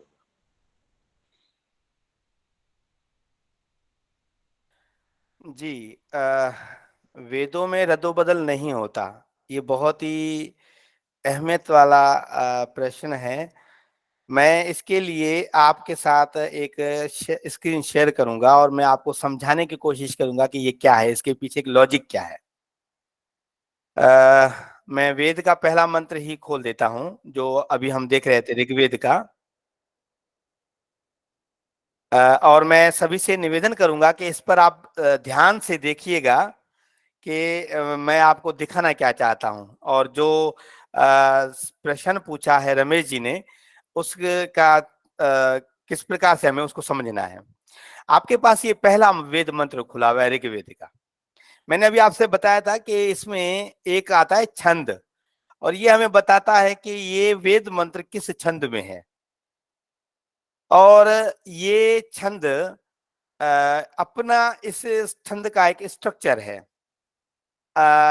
अब जैसे आप देख पा रहे होंगे यहाँ पर लिखा हुआ है छंद गायत्री, और ये इस वेद मंत्र का पहला जो है, इसका जो छंद है वो गायत्री है। अब गायत्री छंद की अपनी एक स्ट्रक्चर है।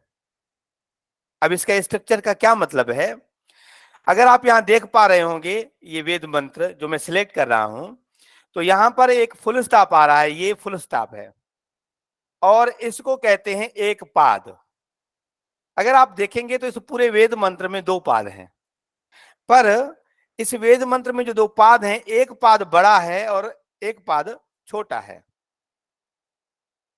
अब इस पद में है क्या, तो इसको ऐसा क्यों लिखा गया है? ये गायत्री छंद का एक नमूना है, गायत्री छंद का एक स्ट्रक्चर है। अब इसमें अगर आप ध्यान से देखेंगे, अगर कोई हिंदी या संस्कृत को अच्छे ढंग से जानता होगा तो वो इस बात को और ज्यादा अच्छे से समझ सकता है कि जो मात्राएं हैं वो इसमें कितनी बार आई है।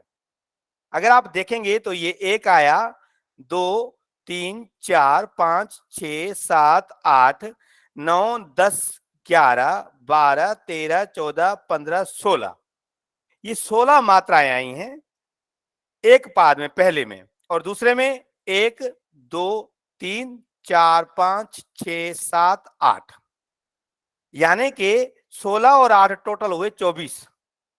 यानी कि इस वेद मंत्र में 24 मात्राएं आई हैं। और बड़ी बात यह है कि ये गायत्री जो टोटल, जिसका नाम है गायत्री, इस छंद का स्ट्रक्चर ये है कि इसके 2 पाद होंगे। पहले पाद में 16 और दूसरे पाद में 8 मात्राएं आएंगी। अब ये जो तरीका है, आप जाकर के वेद में कहीं पर भी जाएंगे, गायत्री छंद का कोई भी मंत्र देखेंगे, उसकी जो बनावट है, उसका जो स्ट्रक्चर है, यही रहेगा। यानी कि एक मात्रा भी कम ज्यादा नहीं रहेगी। इसके लिए मैं दूसरे मंत्र पर आ जाता हूं। अगर आप दूसरा मंत्र देखेंगे तो इसका भी जो इसका निचलित गायत्री है, 1 मिनट, इसका तीसरे का गायत्री है छंद, आप देख सकते हैं। और यहां पर भी अगर आकर के देखेंगे तो इसके भी 2 पाद हैं, और इसमें भी पहले 16 मात्राएं होंगी, फिर 8 होंगी। गिन लेते हैं, 1, 2, 3, 4, 5, 6, 7, 8, 9, 10, 11, 12, 13, 14, 15, 16, ये पहले 16 मात्राएं हो गई। फिर 1, 2, 3, 4, 5, 6, 7, 8, और इसमें 8 मात्राएं हो गई, तो ये 16 का। अब ये का इसका स्ट्रक्चर है, और आप देख करके ताजुब करेंगे, सुन करके ताजुब करेंगे कि वेद का प्रत्येक मंत्र एक छंद में बद्ध है। यानी कि वो एक छंद से सिस्टम में आया हुआ है। और इस छंद की जो बीहके यानी कि 20,380 मंत्र हैं, प्रत्येक मंत्र एक छंद में बद्ध है, यानी कि बंधा हुआ है, और उसका उतना ही नाप है, उसका उतना ही जुड़ाव है, उससे न कम है न वो ज्यादा है। और ये इसकी एक प्रकार की सिक्योरिटी है। दूसरी बात यह है कि जब वेदों को सुरक्षित करने की बात आई, क्योंकि मैंने आपको पहले भी बताया कि ये पहले ऐसा था कि परमात्मा से वेद ऋषियों को दिए गए और ऋषियों ने आगे दिए, तो ये हमारे पास कंठस्थ करने का तरीका था, जिसे आज हम अगर इस्लामी भाषा में कहें तो जिसे हाफिज कहते हैं, जो कुरान को हिफ्ज करता है। तो ऐसे ही वेद हमारे हिफ्ज किए जाते थे। और आज भी अगर आप साउथ इंडिया में जाएंगे तो वहां पर जो साउथ इंडियन ब्राह्मण हैं, उनमें आज भी आपको इस प्रकार के ब्राह्मण मिलेंगे जिसके नाम के पीछे होगा चतुर्वेदी, द्विवेदी, त्रिवेदी, यजुर्वेदी, सामवेदी, ऋग्वेदी, ऐसे नाम उनकी गोत्र को दिखाते हैं, जिसका अर्थ होता है कि ये ब्राह्मणों का वो कुल है जो उस एक वेद को लेकर के हिफ्ज करता है। और आज भी अगर आप जाएंगे तो आपको पूरा का पूरा चारों वेद अलग अलग ब्राह्मणों को पूरे के पूरे कंठस्थ मिलेंगे। तो हमारे पास ये जो सिस्टम है शुरू से लेकर के है, यानी कि एक मात्रा भी कम ज्यादा नहीं होगी। अगर कहीं पर भी मात्रा का भेद आया तो वो छंद भी नहीं बन पाएगा, और छंद नहीं बन पाएगा तो जो छंद नाम ऊपर लिखा हुआ है वो वेद मंत्र उसमें आएगा ही नहीं। तो ये एक कुंजी है वेद को सुरक्षित रखने की, जो आज तक हमारे पास है। अच्छा, फिर उन ब्राह्मणों ने क्या किया, इस वेद के पाठ को अलग अलग ढंग से किया, पद पाठ, अलग अलग पाठ। जैसे कि मैं अभी आपके साथ शेयर कर रहा हूं, आप देख रहे हैं कि ये जो आपके पास खुली हो, तो यहाँ पर एक आ रहा है पद पाठ। तो वेद पद पाठ के रूप में भी आता है, यानी कि ये जो वेद मंत्र है, इस वेद मंत्र में कितने अलग अलग वर्ड आए हैं उसको पद कहते हैं। तो ये देखिए, अग्नेना, रयम, अश्नवत, पोषम, ये भी एक वेद को सुरक्षित करने का, महफूज करने का एक तरीका है। तो क्या करते हैं कि इस पद पाठ को लोग याद करते हैं और पूरे के पूरे वो हाफिज होते हैं। उनको ये पता होता है कि जो वेद हम पढ़ रहे हैं, जो कंठस्थ किया है, वो कौन सा छंद है, उसमें कितनी मात्राएं हैं, उसके आगे पीछे उसको नहीं किया जा सकता। तो ये वेदों की एक बहुत बड़ी खूबी है। और यहाँ पर एक और बात मैं जोड़ना चाहता हूँ। आपने सुना होगा, हिस्ट्री में पढ़ा भी होगा कि वेद जो है आर्यों के हैं, या जो हमारी मोहनजोदड़ो की जो सभ्यता है, वेद वहां नदी पर लिखे गए, और जो वहां गडरिये थे, यानी कि जो भेड़ों को चराने वाले थे, उन्होंने जो गीत गाए वो वेद बन गए। पर आप ध्यान दीजिएगा, एक एक छंद मात्राओं से बद्ध है, यानी कि एक एक शब्द जो बनाया गया है वो इतनी साइंटिफिक वे से बनाया गया है कि गिन करके मात्राएं दी गई हैं। आज आप कितना भी लैंग्वेजिस्ट जो भाषा को जानता है, जो कोई ग्रामर कितना न जानने वाला हो, आप उसको कहिए कि एक जुमला लिख करके दिखाइए, पूरे शब्दों का न कम न ज्यादा, और ऐसे 10 जुमले लिख करके दिखाइए तो नहीं लिख करके पाएगा। परंतु आप वेद का एक एक मंत्र, एक एक मात्रा से नपा तुला हुआ है। तो इससे ये भी पता चलता है कि ये कोई गडरियों का गीत नहीं है, ये तो किसी ऐसी बुद्धि का बनाया हुआ एक सिस्टम है जिसको हम कभी भी नकार नहीं सकते। इससे भी पता चलता है कि हमारा धर्म कितना महान है, कि हम ऐसी एक धरोहर को लिए हुए हैं जो साइंटिफिक है, जो परम पिता परमात्मा के द्वारा दी गई है, जो प्रत्येक मनुष्य के लिए है। ऐसा नहीं है केवल हिंदुओं के लिए, सभी इंसानों के लिए है। मनुर्भव जनया दैव्यम जन्म, और ये कहा गया है, वेद मंत्र की ये घोषणा है कि आप मनुष्य बने और अपनी संतान को उत्पन्न करके ऐसे रास्ते पर चलाएं जिससे महापुरुष चलते हैं, जिसको महापुरुष अपनाते हैं। हमें ऐसे दिव्य रास्ते को अपनी संतान को पहुंचाना है, उस रास्ते पर चलाना है। ओम शम। तो कोई और किसी के पास कोई सवाल है तो?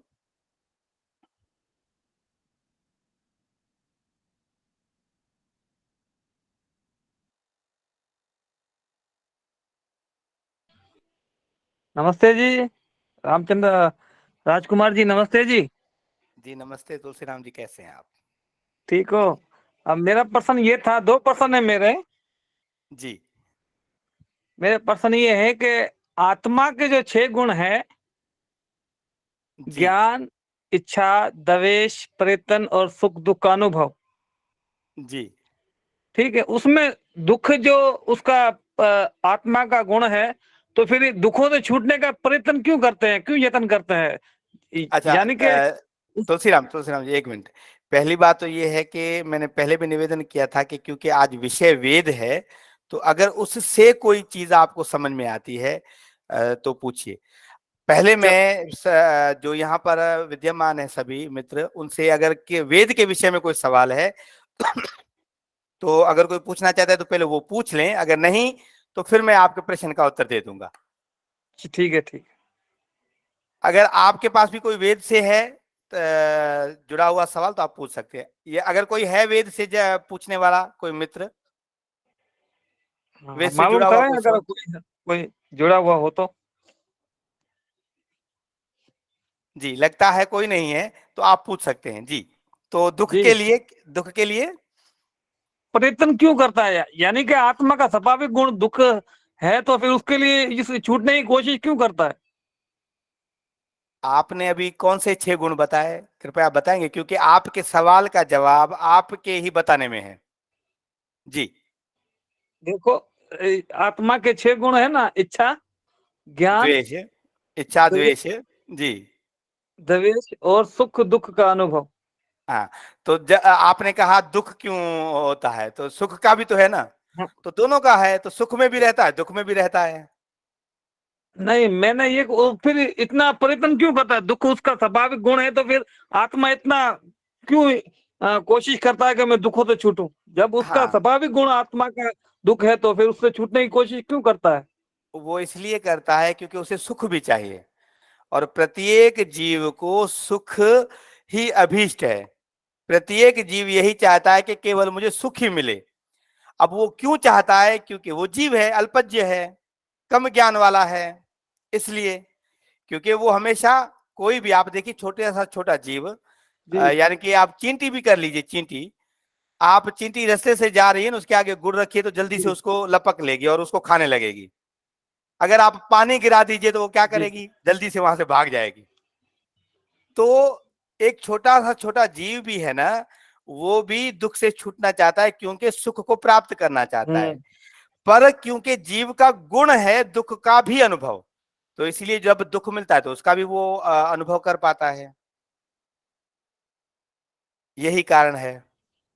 और वो दुख से छूटना इसलिए चाह रहा है क्योंकि वो अल्पज्य है, उसे ये पता होना चाहिए कि उसके साथ दुख भी जुड़ा हुआ है।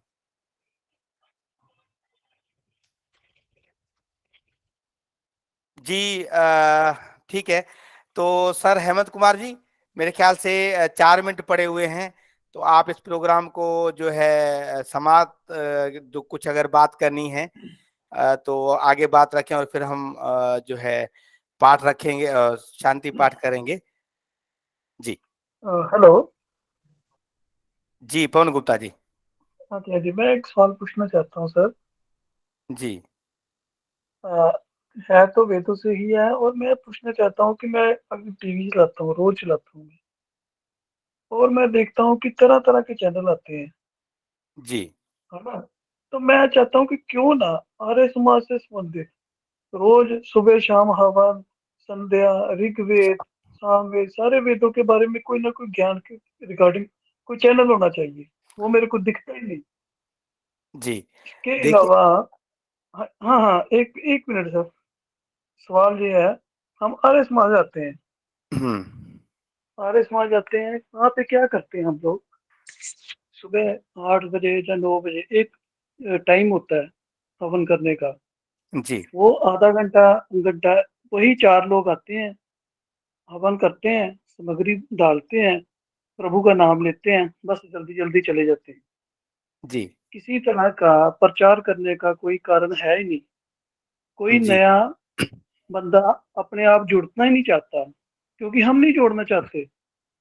जी क्योंकि हर समाज में सबसे पहले प्रधान खड़े हुए हैं, है ना, प्रधान बैठे हुए हैं, जी जी वो किसी को आने नहीं देना चाहते, जी है ना। चाहिए तो क्या, हर हफ्ते एक की जगह 3 4 5 हवन कुंड लगाने चाहिए। जी अलग अलग घर से लोगों को बुलाना चाहिए कि आइए, आप बैठिए, आप जजमान बनिए, आप सामग्री डालिए, आप सारे काम करो। उनको आगे लाना चाहिए। अगर हम उनको बुलाते ही नहीं है, हवन यज्ञ के बारे में बताते नहीं है, तो कोई कैसे आएगा? आप वेदों के बारे में बोल रहे हो ना, जी सर वेद तो बड़ी दूर की बात है, हम किसी को गायत्री मंत्र के लिए भी नहीं बुलाना चाहते। जी बिल्कुल ठीक ये बात है। हमारे आर्य समाज में पवन ये गुप्ता सारा जी, काम गलत हो रहा है। आप कहाँ से हैं पवन गुप्ता जी, कृपया आप मैं बताएंगे। पंजाब से, पंजाब से, पंजाब कहाँ से, पंजाब, बटाला से, सॉरी जिला पंजाब गुरदासपुर। पाकिस्तान वाला पंजाब या नहीं भारत नहीं वाला? नहीं नहीं नहीं नहीं सर, पंजाब हिंदुस्तान। अच्छा हिंदुस्तान वाला। तो पवन गुप्ता जी, आपको पूरी जानकारी इस विषय की होगी। माइक बंद कर लीजिए कृपया। हाँ, आपको ये जानकारी होगी, और ये हमारा बहुत बड़ा दुर्भाग्य है। मतलब इस चीज को हम ऐसे पकड़ेंगे, पहली बात तो ये है, हर आदमी को अपने घर में प्रतिदिन 2 बार हवन करना चाहिए। मनुस्मृति में पंच महायज्ञ का विधान स्पष्ट रूप में लिखा हुआ है, और सभी पर ये महा यज्ञ कहा इसलिए जा रहा है कि ये हमारे लिए फर्ज है, कर्तव्य है प्रतिदिन करने के लिए। पहली बात तो हमें हर रोज अपने घर में करना है 2 बार हवन। आर्य समाज में जाकर के करने की तो बात ही अलग। और जो हम हवन कर रहे हैं, हमें ये पता होना चाहिए कि हम हवन कर क्यों रहे हैं, किस चीज के लिए कर रहे हैं, इसका क्या फायदा है, और जो मंत्र पढ़ रहे हैं उसका क्या अर्थ है। तो अगर हमें नहीं आता है तो पहला कर्तव्य हमारा खराब हो गया। दूसरी बात यह है कि महाराज मनु ने ये लिखा है कि अगर कोई भी मनुष्य पंच महायज्ञ का पालन नहीं करता है जानबूझ करके 3 दिन तक, तो वो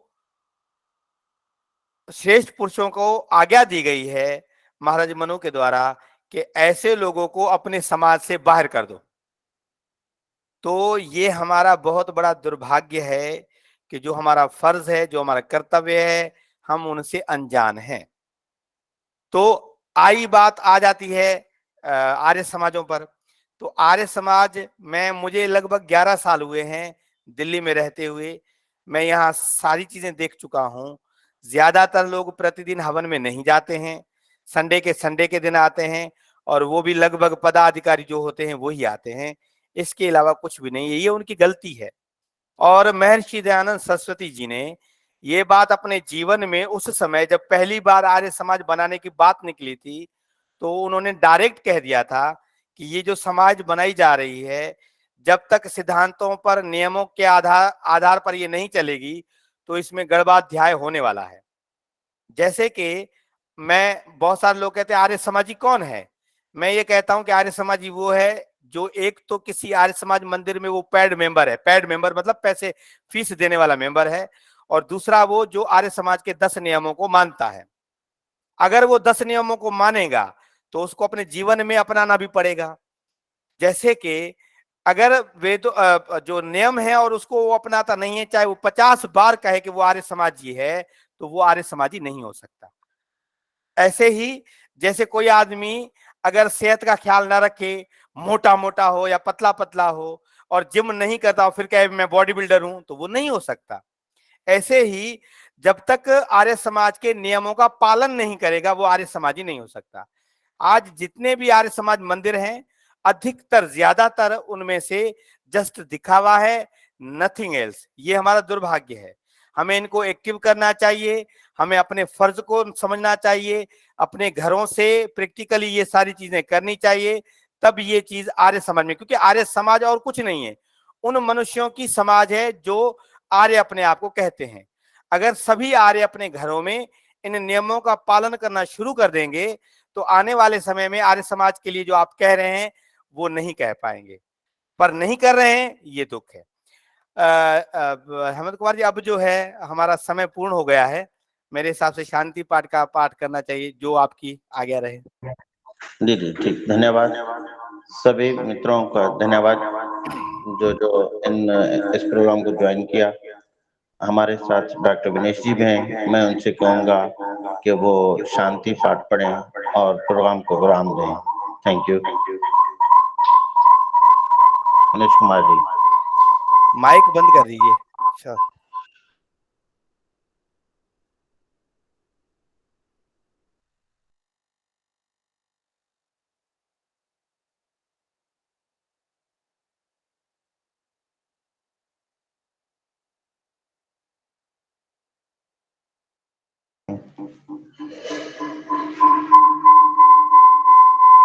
चलो विनेश कुमार जी लगते नहीं है तो एक मिनट, एक मिनट, एक जी मिनट। जी जी जी हमने ध्यान नहीं दिया। चैट में किसी ने सवाल पूछा है, एक आर्य रोशन जी। आर्य रोशन जी अवेलेबल है अभी? तो उन्होंने सवाल पूछा था कि क्या वेद हमेशा से हैं या हर दफा बनते हैं। तो मैं, क्योंकि इस सब्जेक्ट से जुड़ा हुआ है, तो इस प्रश्न का उत्तर दे दूं 1 मिनट में ही, फिर हम शांति पाठ पढ़ते हैं। आर्य रोशन जी, गुरुजी, ऐसा जी जी जी, जी, वो क्षमा कीजिएगा गुरुजी। वो मेरा कहने का मतलब ये था कि जैसे परमात्मा ने हमें वो मतलब जो ऋषि थे उन लोगों को अंतःकरण में ज्ञान दिया, तो मैंने कहा ये क्या ये हमेशा जब से सृष्टि बनी है तब से सवाल उन्होंने ये बनाया था, या जब ये सृष्टि बनती है तब तक वो वेदों को दोबारा रचते हैं? ये जी, सवाल जी। था। इसके लिए वेद ने स्वयं इसका उत्तर दिया है। वेद में एक मंत्र आता है जिसमें कहा गया है कि परम पिता परमात्मा के लिए ये वेद ऐसे हैं जैसे किसी आदमी की श्वास। यानी जैसे मनुष्य श्वास उठाता है और श्वास निकालता है, वैसे ही परम पिता परमात्मा का वेद ज्ञान जो है श्वास के बराबर है। जब सृष्टि बनती है तो वो परमात्मा एक प्रकार से श्वास निकाल रहा है, जो वेद के रूप में हमारे पास आता है। और जैसे ही प्रलय होती है, वह परमपिता परमात्मा श्वास उठाता है। एक मिसाल समझाने के लिए दिया जा रहा है। तो वो जो ज्ञान है वेदों का, वो परमपिता परमात्मा का, क्योंकि ज्ञान परमात्मा का है, तो परमात्मा के साथ ही रहता है। पर प्रलय होने के कारण जीव के लिए वो लुप्त हो गया।